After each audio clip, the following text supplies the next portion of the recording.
Combatives tournament. Pretty much test out the skills that the guys have learned throughout the in-day program.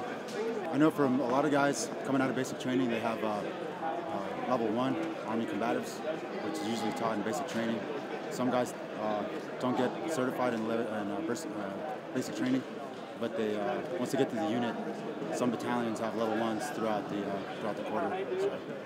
Well, I know for a lot of the guys, especially the guys in my squad, the competition is, it's great morale for the guys, competing against one another, and not only the competition aspect, but the realism. What it took for us was really establishing and maintaining relationships with people throughout the community in order to get all this equipment. While 125 has all the mats that we use down in our own Combatives program, certain different types of things associated with the tournament we don't necessarily keep on hand. One of the local wrestling teams provided the score sheets that we used, or the score flip books that we used for the multiple mat iterations of the tournament before we got to the single mat.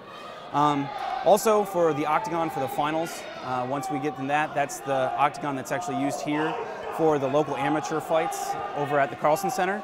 And then it was finding out who that person was, who basically owned and maintained that piece of equipment, and then working through running the wickets on how we get that and bring it in to basically bolster this. We wanted to mirror the tournament that we created here off the tournaments that are conducted at Fort Benning and Fort Sill, which most of the soldiers throughout this post would have seen at least at some point in their career as a part of the Combatives program, and that's really what we wanted to do here. As far as how this is for troop morale, the guys that are out there on this mat right now are true warriors.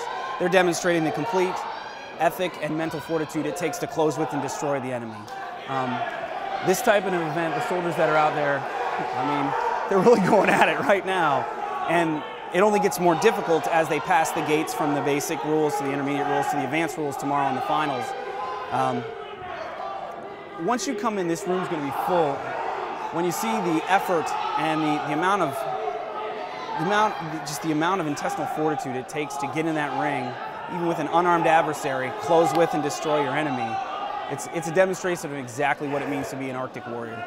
It's going great. It's actually progressed a little bit more smoothly than we expected. We got through all the basic iterations this morning and fought our way through to the semifinals, and we have the semis going on today, which is fantastic. We were worried that it was going to be a 2-day event that would mean that the fighters would have to fight multiple fights before the finals on the same day. And the fact that we were able to get through that, it'll give them an entire night and morning to rest before the afternoon when we put the finals on tomorrow afternoon.